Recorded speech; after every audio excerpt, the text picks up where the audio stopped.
ರಾಜ್ಯ ಕಾಂಗ್ರೆಸ್ ಅಲ್ಲಿ ಕ್ಷಣಕ್ಕೊಂದು ಬೆಳವಣಿಗೆ. ಕುರ್ಚಿ ಕದನ ನಡೀತಾ ಇರೋದು ಸತ್ಯ ಅಂತ ಎತ್ತಿ ತೋರಿಸ್ತಾ ಇವೆ ಘಟನೆಗಳು. 2.5 ವರ್ಷ ಸಿಎಂ ಆಗ್ಲೇಬೇಕು ಅಂತ ತೀರ್ಮಾನ ಮಾಡಿದ್ರ ಡಿಕೆಶಿ. ಸಿದ್ದು ಬಣದ ಸತೀಶ್ ಜಾರಕಿಹೊಳಿಯನ್ನ ಭೇಟಿಯಾಗಿದ್ಯಾಕೆ ಡಿಕೆ? ಸತೀಶ್ ಡಿನ್ನರ್ ಮೀಟಿಂಗ್ ರದ್ದು, ಸಿಎಂ ಬಣ ಸೈಲೆಂಟ್. ನವೆಂಬರ್ 29ಕ್ಕೆ ರಾಹುಲ್ ರಿಂದ ಸಂಧಾನ ನಡೆಯುತ್ತಾ?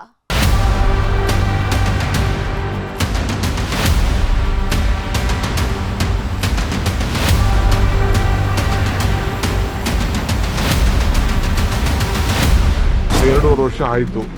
ನೆಕ್ಸ್ಟ್ 2.5 ವರ್ಷ ಆಕೆ ಏನು ಹೊಸ ರೂಪ ಕೊಡಬೇಕು ಈ ರಾಜ್ಯಕ್ಕೆ ಅನ್ನೋದು ನಮ್ದೆಲ್ಲರೂ ಕೂಡ ಅವರವರ ಅಭಿಪ್ರಾಯಗಳನ್ನು ನಾವೆಲ್ಲ ಅದ್ರ ಬಗ್ಗೆ ಚರ್ಚೆ ಮಾಡ್ತಾ ಇದ್ದೇವೆ. ಹೈಕಮಾಂಡ್ ತೀರ್ಮಾನ ಮಾಡಿದ್ರೆ ಏನು ನನ್ನನ್ನೇ ಮುಂದುವರಿಸಿ ಅಂತಂದ್ರೆ ಮುಂದುವರಿತೀವಿ. ಇದು ನಮ್ಮ 5-6 ಜನದ ಗುಟ್ಟಿನ ವ್ಯಾಪಾರ. ನಾನು ಇದನ್ನ ಬೈರೋಂಗ ನಾನು ಮಾತಾಡೋದು. ನಾನು ನಂಬಿರೋದು ನಮ್ಮ ಆತ್ಮಸಾಕ್ಷಿ. ಯಾರು ಒಬ್ಬರಿಂದ ಪಾರ್ಟಿ ಇಲ್ಲ, ನನ್ನಿಂದ ಪಾರ್ಟಿ ಅಂತ ಹೇಳಿದ್ರೆ ಅದನ್ನ ಯಾರು ಮಾಡ್ಲಿಕ್ಕಾಗಲ್ಲ. ಈ ಸಿದ್ದರಾಮಯ್ಯ ಅವರು ಅಂತ ಒಂದು ಅಪಾರವಾದಂಥ ಕೊಡುಗೆ ನಮ್ಮ ಪಕ್ಷದಲ್ಲಿದೆ ಸುಮಾರು 2 ದಶಕದಿಂದ. ಅದಕ್ಕಿಂತ ಮುಂಚೆನೂ ಕಾಂಗ್ರೆಸ್ ಇತ್ತಲ್ಲ. ಸನ್ಮಾನ್ಯ ಮುಖ್ಯಮಂತ್ರಿಗಳನ್ನು ಆಯ್ಕೆ ಮಾಡಿರ್ತಕ್ಕಂಥದ್ದು CLPಯ ಸಭೆ. ಅದಕ್ಕೆ ಅಬ್ಸರ್ವರ್ಸ್ ಬಂದಿದೆ. ಅಬ್ಸರ್ವರ್ಸ್ ಏನು ರಿಪೋರ್ಟ್ ಕೊಟ್ಟಿದ್ದಾರೆ ಅದರ ಮೇಲೆ ಹೈಕಮಾಂಡು ಮತ್ತು CLP ತೀರ್ಮಾನ ಆಗಿದೆ. ಏನಾದರೂ ತೀರ್ಮಾನ ಆಗಬೇಕಂದ್ರೆ ಆ ಒಂದು ಮಧ್ಯದಲ್ಲಿ ಆಗಬೇಕು ವಿನಃ ಬಾಕಿದೆಲ್ಲ ಊಹಾಪೋಹ. DK ಶಿವಕುಮಾರ್ ಅವರು ನನ್ನ ಕೊಲೀಗು. ನಾವೆಲ್ಲ ಯೂತ್ ಕಾಂಗ್ರೆಸ್ಸಲ್ಲಿ ಜೊತೆಲಿದ್ದವರು. ಈಗ ನಮ್ಮ ರಾಯರೆಡ್ಡಿ ನನ್ನೊಟ್ಟಿಗೆ ಇದ್ದವರು ಯೂತ್ ಕಾಂಗ್ರೆಸ್ಸಲ್ಲಿ ಇದ್ದರು. ನಾವು ಅವ್ರನ್ನ ಭೇಟಿ ಮಾಡ್ತೀವಿ. ನಮ್ಮ ಪಕ್ಷದಲ್ಲ ಅನ್ನದವ್ರನ್ನ ಸಮೇತ ಕೆಲವು ಸಂದಿ ಭೇಟಿ ಮಾಡಬೇಕಾಗ್ತದೆ. ಅವ್ರ ನಿವೃತ್ತಿ ಆದ ನಂತರ ಕೂಡ ಅವ್ರ ನೇತೃತ್ವ ಕಾಂಗ್ರೆಸ್ಗೆ ಅವಶ್ಯಕತೆ ಅಂತ ನಾವು ಹೇಳಿದ್ದೀವಿ. ಸುಮಾರು 1 ವರ್ಷದಿಂದ ಹೇಳಿದ್ದೀವಿ.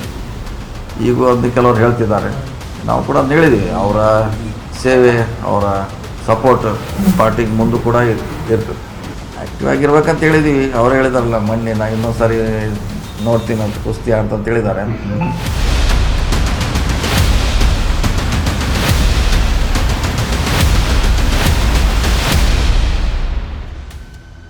ಸರ್ಕಾರಕ್ಕೆ 2.5 ವರ್ಷ ತುಂಬಲಿ ಅಂತ ಸುಮ್ಮನೆ ಇದ್ದಂಥ ಡಿಕೆಶಿ ಈಗ 2.5 ವರ್ಷ ಆಗ್ತಾ ಇದ್ದಂತೆ ರೆಬೆಲ್ ಆಗಿ ಬಿಟ್ಟಿದ್ದಾರೆ. ಅಧಿಕಾರ ಪಡೆದುಕೊಳ್ಳಲೇಬೇಕು ಅನ್ನೋ ಹಠಕ್ಕೆ ಬಿದ್ದಿದ್ದಾರೆ. ಸಿಎಂ ಕುರ್ಚಿ ವಿಚಾರಕ್ಕಾಗಿ ರಾಜ್ಯದಲ್ಲಿ ದೊಡ್ಡ ಬೆಳವಣಿಗೆಗಳೇ ನಡೀತಾ ಇದೆ. ಸಿದ್ದು ಬಣ ಕಾದು ನೋಡುವ ತಂತ್ರ ಅನುಸರಿಸ್ತಾ ಇದ್ರೆ, ಡಿಕೆ ಬಣ ಫುಲ್ ಆಕ್ಷನ್ ಮೂಡ್ನಲ್ಲಿದ್ದಾರೆ. ಹಾಗಾಗಿ ಸಿಎಂ ಕುರ್ಚಿ ವಿಚಾರ ಏನಾಗತ್ತೆ ಅನ್ನೋದು ಭಾರೀ ಕುತೂಹಲ ಕೆರಳಿಸಿದೆ.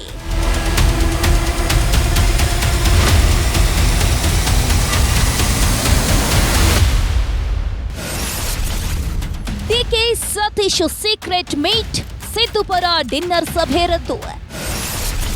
ಜಮೀರ್, ಜಾರ್ಜ್, ಪ್ರಿಯಾಂಕ್, ಡಿಕೆ ಭೇಟಿ ಹಿಂದಿನ ಮರ್ಮ ಏನು? ಗದ್ದುಗೆ ಗುದ್ದಾಟ ಗೆಲ್ಲೋದ್ಯಾರು? ಗುಟ್ಟಾಗಿ ನಡೀತಿದ್ಯಾ ವ್ಯಾಪಾರ? ಡಿಕೆ ಶಿವಕುಮಾರ್ ಫುಲ್ ಆಕ್ಷನ್ ಮೋಡ್ನಲ್ಲಿ ಇದ್ದಂತಿದೆ. ಅತ್ತ ಹೈಕಮಾಂಡ್ ಬಳಿ ಮಾತನಾಡೋಕೆ ಪ್ರಯತ್ನ ಪಡ್ತಾ ಇದ್ದಾರೆ. ಇತ್ತ ರಾಜ್ಯ ನಾಯಕರನ್ನು ಭೇಟಿಯಾಗಿ ಬೆಂಬಲ ಕೇಳ್ತಿದ್ದಾರೆ.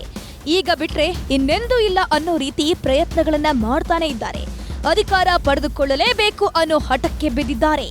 ಸಿದ್ದು ಬಣದ ನಾಯಕರನ್ನು ಭೇಟಿಯಾಗಿ ದೊಡ್ಡ ಆಫರ್ಗಳನ್ನೇ ಕೊಡ್ತಿದ್ದಾರಂತೆ. ಇದರಿಂದ ಹೈಕಮಾಂಡ್ ಮತ್ತು ಸಿದ್ದರಾಮಯ್ಯ ಇಬ್ಬರಿಗೂ ಟೆನ್ಷನ್ ಶುರುವಾಗಿದೆ.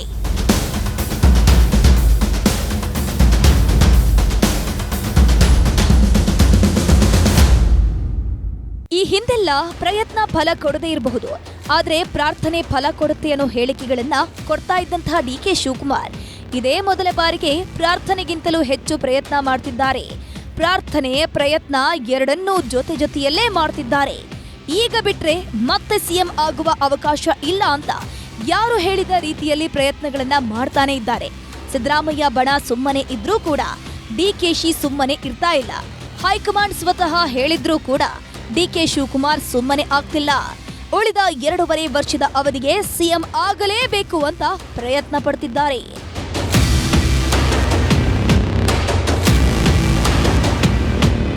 ನಮ್ಮ ಕೆಲಸ ಆಗ್ಬೇಕು ಅಂದ್ರೆ ಏನು ಬೇಕಾದ್ರೂ ಮಾಡಬೇಕು, ಯಾರನ್ನಾದ್ರೂ ಭೇಟಿ ಆಗ್ಬೇಕು. ಸದ್ಯ ಈಗ ಡಿಕೆ ಶಿವಕುಮಾರ್ ಕೂಡ ಅದನ್ನೇ ಮಾಡ್ತಿದ್ದಾರೆ. ಸಿದ್ದು ಬಣದವರನ್ನೆಲ್ಲ ಬುಟ್ಟಿಗೆ ಹಾಕಿಕೊಳ್ಳೋ ಕೆಲಸ ಮಾಡ್ತಿದ್ದಾರೆ. ಇತ್ತೀಚೆಗಷ್ಟೇ ಸಚಿವ ಜಮೀರ್ ಅಹಮದ್ ಅವರನ್ನ ಭೇಟಿಯಾಗಿದ್ದ ಡಿಕೆಶಿ ಕೆಲಕಾಲ ಮಾತುಕತೆ ನಡೆಸಿದ್ರು. ಈಗ ಯಾರು ಊಹೆನೂ ಮಾಡಲು ಆಗದಂತಹ ಕೆಲಸವನ್ನ ಸಿಎಂ ಡಿಕೆ ಶಿವಕುಮಾರ್ ಮಾಡಿದ್ದಾರೆ. ಅಪರೂಪದ ಬೆಳವಣಿಗೆಯಲ್ಲಿ ಡಿಕೆ ಶಿವಕುಮಾರ್ ಸಾಹುಕಾರ್ ಸತೀಶ್ ಜಾರಕಿಹೊಳಿ ಅವರನ್ನ ಭೇಟಿಯಾಗಿ ಚರ್ಚೆ ನಡೆಸಿದ್ದಾರೆ. ಇದು ಈಗ ರಾಜಕೀಯ ವಲಯದಲ್ಲಿ ಹಾಟ್ ಟಾಪಿಕ್ ಆಗಿದೆ.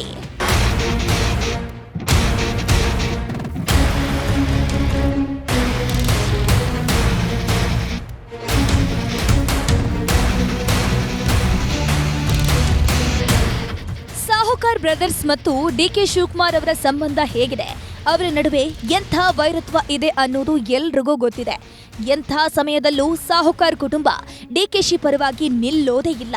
ಡಿಕೆಶಿಯನ್ನ ಮಟ್ಟ ಹಾಕಲೇಬೇಕು, ಡಿಕೆಶಿಗೆ ಅಧಿಕಾರ ಇಲ್ಲದಂತೆ ಮಾಡಬೇಕು ಅನ್ನೋದೇ ಸತೀಶ್ ರಮೇಶ್ ಜಾರಕಿಹೊಳಿ ಅಜೆಂಡಾ. ಈ ಸಂದರ್ಭ ಯಾವಾಗೆಲ್ಲ ಸಿಗತ್ತೆ ನೋಡಿ, ಆಗ ಸತೀಶ್ ಜಾರಕಿಹೊಳಿ ಡಿಕೆಶಿಗೆ ಗುಂಡಿ ತೋಡೋ ಕೆಲಸವನ್ನೇ ಮಾಡಿದ್ರು. ಆದ್ರೆ ಈಗ ಇದ್ದಕ್ಕಿದ್ದಂತೆ ವಿಚಿತ್ರ ಬೆಳವಣಿಗೆಯೊಂದು ನಡೆದು ಹೋಗಿದೆ. ಸಿಎಂ ಪದವಿಗಾಗಿ ಹೆವಿ ಪ್ರಯತ್ನ ಪಡ್ತಿರುವಂತಹ ಡಿಕೆಶಿ ರಾತ್ರಿ ಹೋಗಿ ಸತೀಶ್ ಜಾರಕಿಹೊಳಿ ಅವರನ್ನ ಭೇಟಿ ಮಾಡಿದ್ದಾರೆ.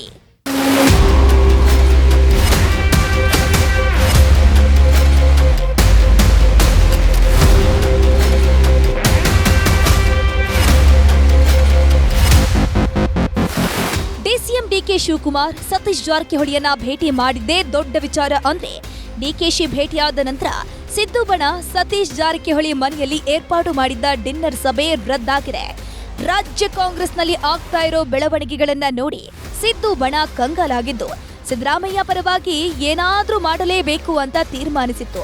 ಅದಕ್ಕೆ ಮತ್ತೆ ಸತೀಶ್ ಜಾರಕಿಹೊಳಿ ಮನೆಯಲ್ಲಿ ಸೇರಿ ಎಲ್ಲರೂ ಸಭೆ ನಡೆಸಬೇಕು ಅಂತ ತೀರ್ಮಾನ ಮಾಡಿದ್ರು. ಸತೀಶ್ ಜಾರಕಿಹೊಳಿ, ಮಹಾದೇವಪ್ಪ, ಪರಮೇಶ್ವರ್ ಸೇರಿದಂತೆ ಇನ್ನೂ ಕೆಲವು ನಾಯಕರು ಸೇರೋದಿತ್ತು. ಆದ್ರೆ ಡಿಕೆಶಿಯನ್ನ ಭೇಟಿ ಮಾಡಿದ ಬೆನ್ನಲ್ಲೇ ಸತೀಶ್ ಮನೆಯಲ್ಲಿ ನಡೆಯಬೇಕಿದ್ದ ಡಿನ್ನರ್ ಮೀಟಿಂಗ್ ರದ್ದಾಗಿದೆ. ಇದರಿಂದ ಸಿದ್ದು ಬಣವೇ ಶಾಕ್ ಆಗುವಂತಾಗಿದೆ. ಸಾಮಾನ್ಯವಾಗಿ ಡಿಕೆ ಶಿವಕುಮಾರ್, ಸತೀಶ್ ಜಾರಕಿಹೊಳಿ ಒಂದೇ ಪಕ್ಷದಲ್ಲಿ ಇದ್ರು ನಾನೊಂದು ತೀರ ನೀನೊಂದು ತೀರ ಎನ್ನುವಂತಿರ್ತಾ ಇದ್ರು. ಎದುರು ಬದ್ರು ಇದ್ರೂ ಕೂಡ ಎಂದೂ ಕೂಡ ಅವರು ಮಾತನಾಡ್ಕೊಳ್ತಿರ್ಲಿಲ್ಲ. ಇಲಾಖೆ ಕೆಲಸಗಳು ಇದ್ರೂ ಮಾತನಾಡ್ತಾ ಇದ್ದಿದ್ದು ಅಷ್ಟಕ್ಕಷ್ಟೇ. ಸತೀಶ್ ಮಾಧ್ಯಮಗಳ ಮುಂದೆ ಮಾತನಾಡಿದ್ರು, ಅದರಲ್ಲಿ ಡಿಕೆಶಿ ವಿರೋಧವಾದಂತಹ ಹೇಳಿಕೆಗಳೇ ಇಡ್ತಾ ಇದ್ವು. ಸತೀಶ್ ಜಾರಕಿಹೊಳಿ ಡಿಕೆಶಿಗೆ 2 ಹುದ್ದೆ ಯಾಕೆ ಅಂತ ಪ್ರಶ್ನೆಯನ್ನ ಮಾಡಿದ್ರು. ಅವರು ಕೆಪಿಸಿಸಿ ಸ್ಥಾನವನ್ನ ಬಿಟ್ಟುಕೊಡಬೇಕು ಅಂತ ಒಂದ್ ರೀತಿಯ ಹೋರಾಟವನ್ನೇ ಮಾಡಿದ್ರು. ಡಿಕೆ ಕೂಡ ಬೆಳಗಾವಿಯಲ್ಲಿ ಸತೀಶ್ಗೆ ಟಕ್ಕರ್ ಕೊಡೋ ಕೆಲಸವನ್ನ ಹಲವು ಬಾರಿ ಮಾಡಿದ್ರು. ಹೀಗಿದ್ದವರು ಈಗ ರಾತ್ರಿ ಭೇಟಿಯಾಗಿ ಮಾತುಕತೆ ನಡೆಸಿದ್ದಾರೆ.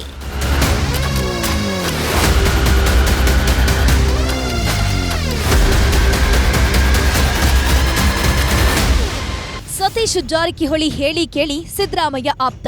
ಮೊನ್ನೆ ತಾನೇ ಸಿದ್ದರಾಮಯ್ಯ ಮತ್ತು ಯತೀಂದ್ರ ಅವರು ಸತೀಶ್ ಜಾರಕಿಹೊಳಿಗೆ ಅಹಿಂದ ನಾಯಕತ್ವವನ್ನೇ ಒಪ್ಪಿಸೋದಾಗಿ ಹೇಳಿದ್ರು. ಸತೀಶ್ ಕೂಡ ಸಿದ್ದರಾಮಯ್ಯ ಪರವಾಗಿ ಹಲವು ಬಾರಿ ಹೋರಾಟ ಮಾಡಿದ್ದಾರೆ. ಸಿದ್ದು ಪರವಾಗಿ ಅಹಿಂದ ಸಮುದಾಯವನ್ನ ಒಗ್ಗೂಡಿಸಿದ್ದಾರೆ. ಸಿಎಂ ಪದವಿಗೆ ಕಂಟಕ ಬಂದಾಗಲೆಲ್ಲ ಸತೀಶ್ ಎದ್ದು ನಿಂತು ಸಿದ್ದರಾಮಯ್ಯನವರಿಗೆ ಬೆಂಬಲ ಸೂಚಿಸಿದ್ದಾರೆ. ಇನ್ನು ಡಿಕೆ ಶಿವಕುಮಾರ್ 2028ಕ್ಕೂ ಸಿಎಂ ಆಗಬಾರ್ದು ಅಂತ ನಾನೇ ಮುಂದಿನ ಬಾರಿ ಸಿಎಂ ಅಂತ ಈಗಲೇ ಕರ್ಚೀಫ್ ಹಾಕಿದ್ದಾರೆ. ಇದೆಲ್ಲ ಡಿಕೆ ಶಿವಕುಮಾರ್ ಅವರಿಗೆ ಗೊತ್ತಿದ್ದು ಈಗ ಸತೀಶ್ ಅವರನ್ನ ಹೊಡ್ಕೊಂಡು ಹೋಗಿ ಭೇಟಿಯಾಗಿರೋದು ಸಂಚಲನವನ್ನ ಉಂಟು ಮಾಡ್ತಿದೆ.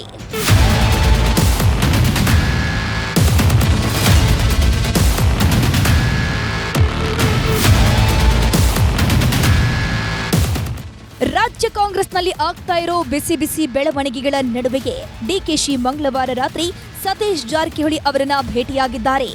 ಯಾರಿಗೂ ಗೊತ್ತಾಗಬಾರದು ಅಂತ ಖಾಸಗಿ ಹೋಟೆಲ್ನಲ್ಲಿ ಭೇಟಿಯಾಗಿ ಸುಮಾರು 1 ಗಂಟೆಗಳ ಕಾಲ ಚರ್ಚೆ ನಡೆಸಿದ್ದಾರಂತೆ. 2.5 ವರ್ಷಗಳ ಅವಧಿಗೆ ಸಿಎಂ ಆಗಲು ಪ್ರಯತ್ನ ಪಡ್ತಿರೋ ಡಿಕೆ ಶಿವಕುಮಾರ್ ಅದೇ ವಿಚಾರಕ್ಕಾಗಿ ಸಿದ್ದು ಬೆಂಬಲಿಗರೆಲ್ಲರನ್ನ ಭೇಟಿಯಾಗ್ತಿದ್ದು ಈಗ ಸತೀಶ್ ಅವರನ್ನ ಹುಡ್ಕೊಂಡು ಹೋಗಿ ಭೇಟಿಯಾಗಿದ್ದಾರೆ. ಇದೇ ವೇಳೆ ಸತೀಶ್ ಜಾರಕಿಹೊಳಿಗೆ ಬಿಗ್ ಆಫರ್ ಕೊಟ್ಟಿದ್ದಾರೆ ಅಂತ ಹೇಳಲಾಗ್ತಾ ಇದೆ.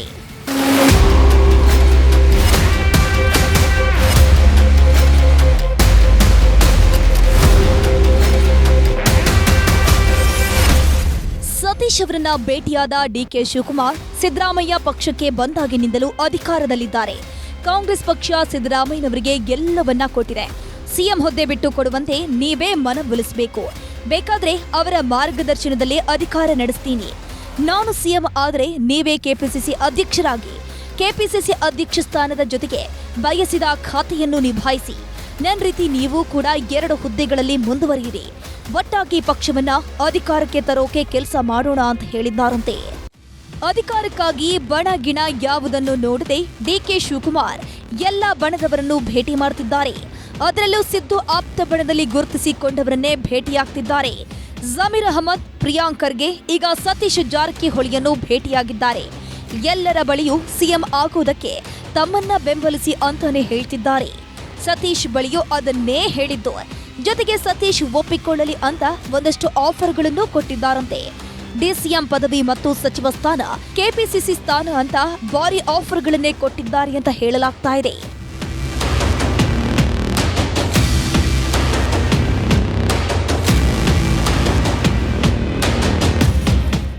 ಸತೀಶ್ ಜಾರಕಿಹೊಳಿ ಹೇಳಿ ಕೇಳಿ ಡಿಕೆಶಿ ವಿರೋಧಿ.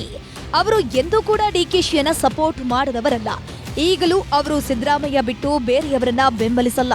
ಅದು ಗೊತ್ತಿದ್ದೇ ಡಿಕೆ ಶಿವಕುಮಾರ್ ದೊಡ್ಡ ಆಫರ್ಗಳನ್ನ ಕೊಟ್ಟಿದ್ದಾರಂತೆ. ಸತೀಶ್ ಜಾರಕಿಹೊಳಿ ಅಂದ್ರೆ ಕಾಂಗ್ರೆಸ್ನಲ್ಲಿ ಸಾಮಾನ್ಯ ವ್ಯಕ್ತಿಯಲ್ಲ. ಅಹಿಂದ ಸಮುದಾಯಗಳಿಗೂ ಅವರು ದೊಡ್ಡ ನಾಯಕ. ಇತ್ತೀಚೆಗಷ್ಟೇ ಸಿದ್ದರಾಮಯ್ಯ ಮತ್ತು ಯತೀಂದ್ರ ಸಿದ್ದರಾಮಯ್ಯ ಅವರೇ ಸತೀಶ್ ಮುಂದಿನ ಅಹಿಂದ ನಾಯಕ ಅಂತ ಘೋಷಣೆ ಮಾಡಿದ್ರು. ಸತೀಶ್ ಆ ಲೆವೆಲ್ನಲ್ಲಿ ಇದ್ದಾರೆ. ಅದಕ್ಕೆ ಡಿಕೆ ಶಿವಕುಮಾರ್ ಸಿಎಂ ಪಟ್ಟ ಪಡೆದುಕೊಳ್ಳೋಕೆ ಸತೀಶ್ ಅವರಂತವರ ಬೆಂಬಲ ಬೇಕೇ ಬೇಕಾಗಿದ್ದು. ಅದೇ ನಿಟ್ಟಿನಲ್ಲಿ ಡಿಕೆ ಶಿವಕುಮಾರ್ ಸತೀಶ್ ಜಾರಕಿಹೊಳಿ ಅವರನ್ನ ಭೇಟಿಯಾಗಿದ್ದಾರೆ ಅಂತ ಹೇಳಲಾಗ್ತಾ ಇದೆ. ಆದ್ರೆ ಇದೇ ವಿಚಾರವನ್ನ ಡಿಕೆಶಿ ಬಳಿ ಪ್ರಸ್ತಾಪ ಮಾಡಿದ್ರೆ ಅವರು ಬೇರೆಯ ರೀತಿಯಲ್ಲೇ ತಮ್ಮ ಭೇಟಿಯನ್ನ ಅರ್ಥೈಸಿದ್ದಾರೆ. ಪಕ್ಷದ ಮತ್ತೆ ಅಧಿಕಾರಕ್ಕೆ ನಾವು ತಂದಿದ್ದೇವೆ, ಅದನ್ನ ಉಳಿಸ್ಕೊಂಡು ಹೋಗ್ಬೇಕು. ಉಳಿಸ್ಕೊಂಡು ಹೋಗೋ ದೃಷ್ಟಿಯಿಂದ ಅನೇಕ ಚರ್ಚೆಗಳನ್ನ ಮಾಡಿದ್ದೇವೆ, ಭೇಟಿ ಮಾಡಿದ್ದೇವೆ. ಸೊ ಆ ವಿಚಾರದಲ್ಲಿ ನಮ್ದು ರೋಡ್ ಮ್ಯಾಪು ಈಗ 2.5 ವರ್ಷ ಆಯಿತು. ನೆಕ್ಸ್ಟ್ 2.5 ವರ್ಷ ಆಕೆ ಏನು ಹೊಸ ರೂಪ ಕೊಡಬೇಕು ಈ ರಾಜ್ಯಕ್ಕೆ ಅನ್ನೋದು ನಮ್ದೆಲ್ಲರೂ ಕೂಡ ಅವರವರ ಅಭಿಪ್ರಾಯಗಳನ್ನ ನಾವೆಲ್ಲ ಅದ್ರ ಬಗ್ಗೆ ಚರ್ಚೆ ಮಾಡ್ತಾ ಇದ್ದೇವೆ. ಅದೇನ್ ಬಿಟ್ರೆ ಬೇರೆ ವಿಶೇಷ ಏನಿಲ್ಲ ಸರ್. 2.5 ವರ್ಷದ ರೋಡ್ ಮ್ಯಾಪ್ ಅಂದ್ರೆ ಅದು ಸಹಜವಾಗಿ ಶ್ರಮ ಪಟ್ಟಂತ ಡಿಕೆ ಶಿವಕುಮಾರ್ ಅವರಿಗೆ ಮೀಸಲಿರುವ ವರ್ಷಗಳು ಅಂತ ಆತರ ಏನಿಲ್ಲ. ಆತರ 2.5 ವರ್ಷ ಇದು ನನಗೆ ವೈಯಕ್ತಿಕವಾದ ವಿಚಾರ ಏನಿಲ್ಲ. ಶ್ರಮಕ್ಕೆ ನನ್ನ ವೈಯಕ್ತಿಕ ಎಲ್ಲ ಪಕ್ಷ ತೀರ್ಮಾನ ಮಾಡ್ತದೆ. ಇಲ್ಲಾರು ನಂದಾಗ್ಲಿ ಸಿದ್ದರಾಮಯ್ಯನವ್ರದ್ದು ಯಾವುದೂ ಇದು ವೈಯಕ್ತಿಕವಾದ ವಿಚಾರ ಇಲ್ಲ. ಸತೀಶ್ ಅವರ ಬಳಿ ಸಿಎಂ ಆಗೋದಕ್ಕೆ ಬೆಂಬಲ ಕೇಳೋಕೆ ಹೋಗಿದ್ದ ಡಿಕೆಶಿ ಮುಂದಿನ 2.5 ವರ್ಷಗಳ ರೋಡ್ ಮ್ಯಾಪ್ ಬಗ್ಗೆ ಮಾತನಾಡೋದಕ್ಕೆ ಹೋಗಿದ್ದೆ. ಸಿಎಂ ಬದಲಾವಣೆ, ಆ ಅಧಿಕಾರ ಹಸ್ತಾಂತರ ಅದೆಲ್ಲವನ್ನ ಹೈಕಮಾಂಡ್ ತೀರ್ಮಾನ ಮಾಡುತ್ತೆ ಅಂತ ಹೇಳಿದ್ದಾರೆ. ಆದ್ರೆ ಇಲ್ಲೀಗ ಗಮನಿಸಬೇಕಾದ ಮತ್ತೊಂದು ವಿಚಾರ ಅಂದ್ರೆ ಇದೇ ಮೊದಲ ಬಾರಿಗೆ ಡಿಕೆಶಿ 2.5 ವರ್ಷ, ಮುಂದಿನ 2.5 ವರ್ಷ ಅಂತ ಮಾತನಾಡಿದ್ದಾರೆ. ಅಂದ್ರೆ ಮುಂದಿನ 2.5 ವರ್ಷಗಳಲ್ಲಿ ಅಧಿಕಾರದ ನಿರೀಕ್ಷೆ ಇಟ್ಕೊಂಡೇ ಅವರು ಈ ರೀತಿ ಹೇಳಿದ್ದಾರೆ ಅಂತ ಹೇಳಲಾಗ್ತಾ ಇದೆ. ಆದ್ರೆ ಸಿದ್ದು ಪರ ಯಾವಾಗಲೂ ಧ್ವನಿ ಎತ್ತುವ ಸತೀಶ್ ಡಿಕೆಶಿ ಬಳಿ ಯಾವ ರೀತಿ ಮಾತನಾಡಿರಬಹುದು ಅನ್ನೋ ಕುತೂಹಲ ಕೂಡ ಇದೆ.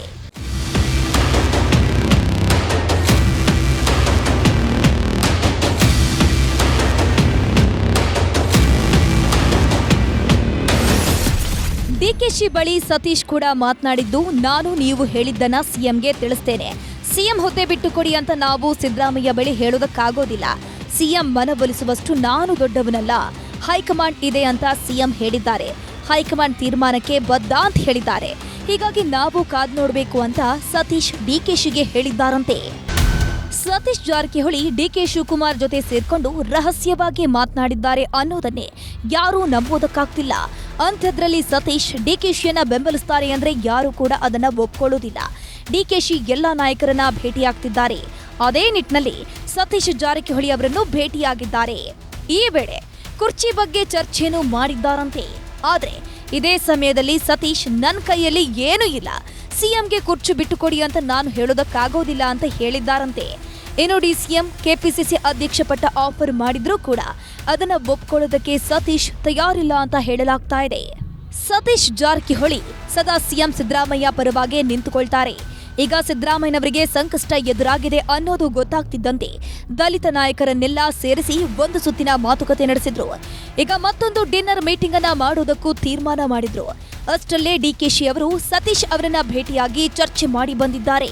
ಆದ್ರೆ ಎಲ್ಲವನ್ನ ಗಮನಿಸ್ತಾ ಇರೋ ಸಿದ್ದರಾಮಯ್ಯ ಈ ಸಮಯದಲ್ಲಿ ಬಣ ರಾಜಕೀಯ ಮಾಡೋದು ಬೇಡ ಅಂತ ತೀರ್ಮಾನಿಸಿದ್ದು ಸತೀಶ್ಗೆ ಡಿನ್ನರ್ ಸಭೆ ಬೇಡ ಅಂತ ಹೇಳಿದ್ದಾರಂತೆ.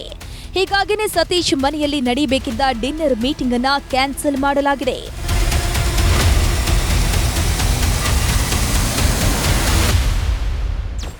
ಮತ್ತು ನಮ್ಮ ಪಕ್ಷದವ್ರು ಭೇಟಿಯಾಗಿದ್ದೀವಿ ಮತ್ತು ಅವ್ರಿಗೆಲ್ಲ ಸಚಿವರು ಎಲ್ಲರೂ ಭೇಟಿಯಾಗಿದ್ದಾರೆ. ಯಾರು ಭೇಟಿಯಾಗಿ ನನ್ನ ಸೋರ್ಸಸ್ ಪ್ರಕಾರ ಎಲ್ಲ ಸೀನಿಯರ್ಸ್ ಇರ್ಬೋದು, ಕೆಲವೊಂದು ಬಿಟ್ಟರೆ ಎಲ್ಲರೂ ಭೇಟಿಯಾಗಿದ್ದಾರೆ. ಸೊ ಅದ್ರಲ್ಲಿ ನಾನು ಒಬ್ಬನು ಭೇಟಿಯಾಗಿರ್ಬೋದು ಕೊನೆಯದಾಗಿ. ನೋಡಿ, ಅವ್ರಿಗೂ ಆಸೆ ಇದ್ದೇ ಇರೋದು ಆಗಬೇಕಂತ CM ಆಗಲಿಕ್ಕೆ. ಅವ್ರೇನಾರ ಅದನ್ನು ಕೇಳಿರ್ಬೋದು. ಅವರು CM ಕ್ಲೇಮ್ ಮಾಡಿದ್ರು ಡೇ 1 ಅವರು ಕ್ಲೇಮ್ ಮಾಡಿದ್ದಾರೆ, ಮಾಡಿಲ್ಲ ಅಂತೇನಿಲ್ಲ. ಆದರೆ ಹೈಕಮಾಂಡು ಸಿದ್ದರಾಮಯ್ಯಗೆ ಅವಕಾಶ ಕೊಟ್ಟಿದೆ. ಇವು ಕೂಡ ನಿರ್ಧಾರ ಅವರೇ ಮಾಡಬೇಕು. ಇವತ್ತು CM ಅವರು ಕೂಡ ಅಪೀಲ್ ಮಾಡಿದ್ದಾರೆ ಹೈಕಮಾಂಡ್ ಅವರು ಬೇಗ ಇತ್ಯರ್ಥ ಮಾಡಬೇಕಂತ. ಸೊ ಸ್ವಂತ CM ಅವರು ಹೇಳಿದಾಗ ಅದ್ರ ಬಗ್ಗೆ ವರಿಷ್ಠರು ಗಮನ ಹರಿಸಬೇಕು. ಇನ್ನು DK ಶಿವಕುಮಾರ್ ಹೇಳಿದಂತೆ ತಮ್ಮ ಭೇಟಿ ಬಗ್ಗೆ ಹೆಚ್ಚು ಗುಟ್ಟು ಬಿಟ್ಟುಕೊಡದ ಸತೀಶ್ ಅವರು ಎಲ್ಲರನ್ನು ಭೇಟಿಯಾಗ್ತಿದ್ದಾರೆ, ಅದರಲ್ಲಿ ನಾನು ಕೊನೆಯವನಿರಬಹುದು, ನಾನು ಅವರ ಭೇಟಿಯಾಗ್ತಾ ಇರ್ತೀನಿ ಅಂತ ಹೇಳಿದ್ರು. ಅಷ್ಟೇ ಅಲ್ಲದೆ ಮತ್ತೊಮ್ಮೆ ಸಿದ್ದು ಪರವಾಗಿ ಬ್ಯಾಟಿಂಗ್ ಮಾಡಿರೋ ಸತೀಶ್, ಸಿದ್ದರಾಮಯ್ಯ ನಮ್ಮ ನಾಯಕರು, ಅವರು ಮುಂದುವರಿಬೇಕು ಅಂತ ನಾನು 1.5 ವರ್ಷಗಳ ಹಿಂದೆನೇ ಹೇಳಿದ್ದೇನೆ. ಸಿದ್ದರಾಮಯ್ಯ ನಮ್ಮ ಲೀಡರ್, ಅವರು ನಮಗೆ ಈಗಲೂ ಬೇಕು, ಮುಂದೇನೂ ಬೇಕು ಅಂತ ಹೇಳಿದ್ದಾರೆ. ಅವ್ರ ನಿವೃತ್ತಿ ಆದ ನಂತರ ಕೂಡ ಅವ್ರ ನೇತೃತ್ವ ಕಾಂಗ್ರೆಸ್ಗೆ ಅವಶ್ಯಕತೆ ಅಂತ ನಾವು ಹೇಳಿದ್ದೀವಿ. ಸುಮಾರು 1 ವರ್ಷದಿಂದ ಹೇಳಿದ್ದೀವಿ. ಈಗೂ ಒಂದು ಕೆಲವರು ಹೇಳ್ತಿದ್ದಾರೆ, ನಾವು ಕೂಡ ಹೇಳಿದ್ದೀವಿ. ಅವರ ಸೇವೆ, ಅವರ ಸಪೋರ್ಟ್ ಪಾರ್ಟಿಗೆ ಮುಂದೆ ಕೂಡ ಇರ್ತದೆ. ಆ್ಯಕ್ಟಿವ್ ಆಗಿರ್ಬೇಕಂತ ಹೇಳಿದ್ದೀವಿ. ಅವ್ರು ಹೇಳಿದಾರಲ್ಲ ಮೊನ್ನೆ, ನಾ ಇನ್ನೊಂದು ಸಾರಿ ನೋಡ್ತೀನಿ ಅಂತ ಕುಸ್ತಿ ಆಡ್ತಂತ ಹೇಳಿದ್ದಾರೆ. ಸತೀಶ್ ಮಾತ್ರವಲ್ಲ, ಸಿದ್ದರಾಮಯ್ಯ ಬಣದ ಯಾವ ನಾಯಕರು DKಶಿ ಅವರನ್ನ ಬೆಂಬಲಿಸೋದು ಅನುಮಾನ. ಅದು ಸ್ವತಃ DKಶಿಗೂ ಗೊತ್ತಿದೆ. ಆದರೂ ಪ್ರಯತ್ನ ಮಾಡೋದ್ರಲ್ಲಿ ತಪ್ಪೇನು ಅನ್ನೋ ರೀತಿ DKಶಿ ಪ್ರಯತ್ನಗಳನ್ನ ಮಾಡ್ತಾನೆ ಇದ್ದಾರೆ. ತಮ್ಮ ಪ್ರಯತ್ನಗಳೆಲ್ಲ ಯಶಸ್ವಿ ಆಗಲಿ ಅಂತ ಮನೆಯಲ್ಲಿ ಪೂಜೆ ಪುನಸ್ಕಾರಗಳನ್ನು ಮಾಡಿಸ್ತಿದ್ದಾರೆ. ಎಷ್ಟೋ ಪೂಜೆ ಮಾಡಿದ್ರೂ ಕೂಡ, ಎಷ್ಟೇ ಪ್ರಯತ್ನ ಮಾಡಿದ್ರು ಕೊನೆಗೆ ನಿರ್ಧಾರ ತೆಗೆದುಕೊಳ್ಳೋದು ಹೈಕಮಾಂಡ್. ಹೀಗಾಗಿ ಹೈಕಮಾಂಡ್ ಏನು ತೀರ್ಮಾನ ಮಾಡುತ್ತೆ ಅನ್ನೋದು ಈಗ ಕುತೂಹಲ ಕೆರಳಿಸಿದೆ.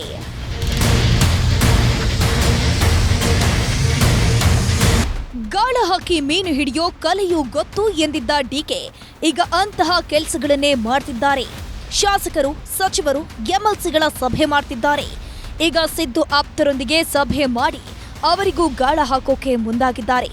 ಸತೀಶ್ ಜಾರಕಿಹೊಳಿ ಜೊತೆ ಚರ್ಚೆ ಮಾಡಿರೋ DK ಪ್ರತಿ ಹಂತದಲ್ಲೂ ನಿಗೂಢ ಹೆಜ್ಜೆಗಳನ್ನಿಡ್ತಿದ್ದಾರೆ. ಆಪ್ತರ ಜೊತೆ DKಶಿ ಚರ್ಚೆ, ಸಿದ್ದು ಬಣದವರಿಗೂ ಗಾಳ. ಕುರ್ಚಿ ಕಚ್ಚಾಟದ ಸಂಧಾನಕ್ಕೆ ಮುಹೂರ್ತ ಫಿಕ್ಸ್ ಆಗಿದ್ಯಾ? DKShi active, Siddu silent. November 29ಕ್ಕೆ ಸಸ್ಪೆನ್ಸ್ ರಿವೀಲ್. ಯಾವಾಗ ಏನಾಗತ್ತೆ ಅನ್ನೋದೇ ಗೊತ್ತಾಗ್ತಿಲ್ಲ. ಎಲ್ಲವೂ ಸಸ್ಪೆನ್ಸ್. DKಶಿ ಏನೆಲ್ಲ ಮಾಡ್ತಿದ್ದಾರೆ? ಸಿದ್ದು ಇದ್ದಕ್ಕಿದ್ದಂತೆ ಸೈಲೆಂಟ್ ಆಗಿದ್ದು ಯಾಕೆ? ಒಳಗೊಳಗೆ ನಡೀತಾ ಇರೋ ಮಸಲತ್ತುಗಳು, ಕಸರತ್ತುಗಳು ಏನು ಅನ್ನೋದು ಸಾಮಾನ್ಯರಿಗೆ ಅರ್ಥವೇ ಆಗ್ತಿಲ್ಲ. ಆದರೆ ರಾಜ್ಯ ಕಾಂಗ್ರೆಸ್ನಲ್ಲಿ ಏನೋ ಒಂದು ನಡೀತಾ ಇದೆ ಅನ್ನೋದು ಮಾತ್ರ ಎಲ್ಲರಿಗೂ ಗೊತ್ತಾಗ್ತಿದೆ. ಅದು CM ಪಟ್ಟದ ವಿಚಾರ ಅನ್ನೋದು ಗುಟ್ಟಾಗಿ ಉಳಿದಿಲ್ಲ. ಆದರೆ DCM ಮತ್ತು CM ಮಾತ್ರ ಈ ವಿಚಾರವನ್ನ ಇನ್ನೂ ಗೌಪ್ಯವಾಗಿ ಇಡ್ತಿದ್ದಾರೆ. DKಶಿ ಬೆಂಬಲಿಗರು ಇದೇ ಸೂಕ್ತ ಸಮಯ ಅಂತ ಅಖಾಡ ಕೇಳ್ತಿದ್ದಾರೆ. ಯಾರು ಏನೇ ಹೇಳಿದ್ರು ಅವರು ಕೇಳ್ತಿಲ್ಲ. DKಶಿಯೇ ಮುಂದಿನ 2.5 ವರ್ಷಗಳ ಕಾಲ CM ಅಧಿಕಾರ ಹಸ್ತಾಂತರದ ಬಗ್ಗೆ ಈ ಹಿಂದೆಯೇ ಮಾತುಕತೆ ಆಗಿದೆ ಅಂತ ಹೇಳಿಕೊಂಡು ಓಡಾಡ್ತಿದ್ದಾರೆ. AICC ಅಧ್ಯಕ್ಷ ಮಲ್ಲಿಕಾರ್ಜುನ ಖರ್ಗೆಗೆ CM ಕುರ್ಚಿ ಬಗ್ಗೆ ಮಾತನಾಡಬೇಡಿ ಅಂತ ಹೇಳಿದ್ರು. DKಶಿ ಬೆಂಬಲಿಗರು ಸುಮ್ಮನೆ ಆಗ್ತಾನೆ ಇಲ್ಲ. ಏನಾಗುತ್ತೋ ಆಗ್ಲಿ ಅಂತ ಅವರು DK ಪರ ಬ್ಯಾಟ್ ಬೀಸಿದ್ದಾರೆ. ದೆಹಲಿಗೂ ಹೋಗಿ ಲಾಭಿ ಮಾಡಿ ಬಂದು ಈಗ DKಶಿಯೇ ನಮ್ಮ CM ಅನ್ನೋ ಹೇಳಿಕೆಯನ್ನ ಕೊಡ್ತಾ ಇದ್ದಾರೆ. ನಾನು ಈ ಜಿಲ್ಲೆಯ ಮಗ, DK ಶಿವಕುಮಾರ್ ಅವರು ಈ ಜಿಲ್ಲೆಯ ಮಗ. ನನ್ನ ಆದ್ಯ ಕರ್ತವ್ಯ ಈ ಸಂದರ್ಭದಲ್ಲಿ ನಾನು ಅವ್ರ ಜೊತೆಲಿ ಇರಬೇಕಾಗ್ತದೆ. ಅವರನ್ನು ಎಲ್ಲ ರೀತಿಯಲ್ಲೂ ನಾವು ಕಣ್ತುಂಬಿ ನೋಡ್ಕೊಳ್ಳುವಂಥ ಒಂದು ಸಂದರ್ಭ. ಅವ್ರಿಗೆ ಸಹಕಾರ ಮಾಡ್ತೀವಿ. ಅರ್ಜೆಂಟ್ ಬಾ ಅಂತ ಹೇಳೋರು ಒಯ್ತಾ ಇದ್ದೀನಿ. ಬೆಂಗಳೂರು ಗೊತ್ತಿಲ್ಲ ನನಗೆ, ನೀನು ಅರ್ಜೆಂಟಾಗಿ ಬಾ ಅಂತ ಹೇಳೋರೆ. ಕೆಲಸ ಮಾಡಿದವರಿಗೆ ಕೂಲಿ ಕೊಡಬೇಕು, ಸುಮ್ಮನೆ ಕೂತವರಿಗೆ ಕೂಲಿ ಕೊಡೋದಕ್ಕೆ ಆಗಲ್ಲ ಅಂತ ಹೇಳ್ತಾ ಇರೋ DKಶಿ ಬೆಂಬಲಿಗರು ಅವರಿಗೆ ಅಧಿಕಾರ ಸಿಗೋದನ್ನ ಕಣ್ಣಾರೆ ನೋಡಬೇಕು ಅಂತ ಆಸೆ ಪಡ್ತಿದ್ದಾರೆ. ಮತ್ತೊಂದು ಕಡೆ ಕುರ್ಚಿ ಕಚ್ಚಾಟದ ಮಧ್ಯೆಯೇ ಆಪ್ತರ ಸಭೆ ಕರೆದ DKಶಿ ಪ್ರಮುಖ ವಿಚಾರಗಳನ್ನ ಚರ್ಚೆ ಮಾಡಲು ತೀರ್ಮಾನಿಸಿದ್ದಾರಂತೆ. ಇಕ್ಬಾಲ್ ಹುಸೇನ್ ಅವರಿಗೂ ಅರ್ಜೆಂಟ್ ಆಗಿ ಬಾ ಅಂತ ಹೇಳಿದ್ದು ಅವರು ರಾಮನಗರದಿಂದ ಬೆಂಗಳೂರಿಗೆ ಬಂದಿದ್ದಾರೆ. ಮಾಗಡಿ ಶಾಸಕ ಎಚ್.ಸಿ. ಬಾಲಕೃಷ್ಣ ಸೇರಿದಂತೆ ಆಪ್ತ ಶಾಸಕರ ಜೊತೆಗೆ ಡಿಕೆಶಿ ಮಾತುಕತೆ ನಡೆಸಲಿದ್ದಾರೆ ಅಂತ ಹೇಳಲಾಗ್ತಾ ಇದೆ. ಮತ್ತೊಂದ್ ಕಡೆ ಸಿದ್ದು ಆಪ್ತರಿಗೂ ಗಾಳ ಹಾಕ್ತಿರುವಂತಹ ಡಿಕೆಶಿ ಗಾಳಕ್ಕೆ ಸಿಕ್ಕವರು ಸಿಗ್ಲಿ ಅನ್ನೋ ಯತ್ನದಲ್ಲಿದ್ದಾರೆ. 10 ಮೀನಿಗೆ ಗಾಳ ಹಾಕೋಣ, ಎಲ್ಲಾದ್ರೂ ಸಿಗ್ಲಿ ಅನ್ನೋ ಲೆಕ್ಕಾಚಾರದಲ್ಲಿದ್ದಾರೆ. ಇನ್ನು ಹಿರಿಯ ನಾಯಕ ಕೆಜೆ ಜಾರ್ಜ್ ಅವರನ್ನು ಭೇಟಿಯಾಗಿ ಮಾತುಕತೆ ನಡೆಸಿರುವಂತಹ ಡಿಕೆಶಿ ಅವರಿಗೂ ಬಿಗ್ ಆಫರ್ ಕೊಟ್ಟಿದ್ದಾರೆ ಅಂತ ಹೇಳಲಾಗ್ತಾ ಇದೆ. ಕೆಜೆ ಜಾರ್ಜ್ ಹಿರಿಯ ನಾಯಕರು, ಆದ್ರೂ ಈ ಹಿಂದೆ ದೊಡ್ಡ ದೊಡ್ಡ ಸ್ಥಾನಗಳಲ್ಲಿ ಇದ್ದವರು, ತಮ್ಮ ಶಕ್ತಿಯಿಂದ ಏನ್ ಬೇಕಾದ್ರೂ ಮಾಡಬಲ್ಲವರು. ಆದ್ರೆ ಅವರಿಗೆ ಸಿದ್ದು ಸರ್ಕಾರದಲ್ಲಿ ಸರಿಯಾದ ಸ್ಥಾನಮಾನ ಇಲ್ಲ. ಅದಕ್ಕೆ ಡಿಕೆಶಿ ಜಾರ್ಜ್ ಅವರಿಗೂ ಆಫರ್ ಕೊಟ್ಟಿದ್ದು ಅವರ ಬೆಂಬಲವನ್ನು ಕೇಳಿದ್ದಾರಂತೆ. ಆದ್ರೆ ಜಾರ್ಜ್ ಮಾತ್ರ ನಮ್ಮ ನಡುವೆ ಆ ರೀತಿ ಚರ್ಚೆಗಳು ನಡೆದಿಲ್ಲ, ನಾವು ಸಹಪಾಠಿಗಳು ಅಂತ ಹೇಳಿಕೆ ಕೊಟ್ಟಿದ್ದಾರೆ. ಡಿ.ಕೆ. ಶಿವಕುಮಾರ್ ಅವರು ನನ್ನ ಕೊಲೀಗು, ನಾವೆಲ್ಲ ಯೂತ್ ಕಾಂಗ್ರೆಸ್ಸಲ್ಲಿ ಜೊತೆಲಿದ್ದವರು. ಈಗ ನಮ್ಮ ರಾಯರೆಡ್ಡಿ ನನ್ನೊಟ್ಟಿಗೆ ಇದ್ದರು, ಯೂತ್ ಕಾಂಗ್ರೆಸ್ಸಲ್ಲಿ ಇದ್ದರು. ನಾವು ಅವ್ರನ್ನ ಭೇಟಿ ಮಾಡ್ತೀವಿ. ನಮ್ಮ ಪಕ್ಷದಲ್ಲ ಅಲ್ಲದವ್ರನ್ನ ಸಮೇತ ಕೆಲವು ಸತಿ ಭೇಟಿ ಮಾಡಬೇಕಾಗ್ತದೆ. ಡಿಕೆಶಿ ಅಂತೂ ಸಿಎಂ ಆಗೋ ವಿಚಾರದಲ್ಲಿ ಫುಲ್ ಸೀರಿಯಸ್ ಆಗಿದ್ದಾರೆ. ಆ ಬಣ ಈ ಬಣ ಅಂತ ಯಾರನ್ನು ಬಿಡದೆ ಎಲ್ಲರನ್ನ ಬೆಂಬಲ ಕೇಳ್ತಾ ಇದ್ದಾರೆ. ಅದೇ ರೀತಿ ಜಾರ್ಜ್ ಪ್ರಿಯಾಂಕ್ ಖರ್ಗೆ ಅವರನ್ನು ಭೇಟಿಯಾಗಿದ್ದಾರೆ. ಖರ್ಗೆ ಅವರ ಬಳಿಯೂ ಮತ್ತೊಮ್ಮೆ ಮಾತುಕತೆ ನಡೆಸುವ ಸಾಧ್ಯತೆ ಇದೆಯಂತೆ. ಈ ಎಲ್ಲ ಬೆಳವಣಿಗೆಗಳನ್ನ ನೋಡ್ತಾ ಇರೋ ಹೈಕಮಾಂಡ್ ಶೀಘ್ರವೇ ಸಮಸ್ಯೆ ಬಗೆಹರಿಸಲಿದೆ. ರಾಜ್ಯ ಕುರ್ಚಿ ಕಚ್ಚಾಟದ ಸಂಧಾನಕ್ಕೆ ಮುಹೂರ್ತ ಫಿಕ್ಸ್ ಮಾಡಿದೆ ಅಂತ ಹೇಳಲಾಗ್ತಾ ಇದೆ. ನವೆಂಬರ್ 29ಕ್ಕೆ ಹೈಕಮಾಂಡ್ ಮಟ್ಟದಲ್ಲಿ ಸಿಎಂ ಡಿಸಿಎಂ ನಡುವೆ ಸಂಧಾನ ಮಾಡಿಸಲಿದ್ದಾರಂತೆ. ಬಿಕ್ಕಟ್ಟಿನ ಬಗ್ಗೆ ಈಗಾಗಲೇ ರಾಹುಲ್ ಗಾಂಧಿಗೆ ಖರ್ಗೆ ಮಾಹಿತಿ ಕೊಟ್ಟಿದ್ದು, ದೆಹಲಿಯಲ್ಲಿ ಸುಮಾರು 20 ನಿಮಿಷ ಕರ್ನಾಟಕದ ಬಗ್ಗೆ ಚರ್ಚೆ ನಡೆಸಿದ್ದಾರಂತೆ.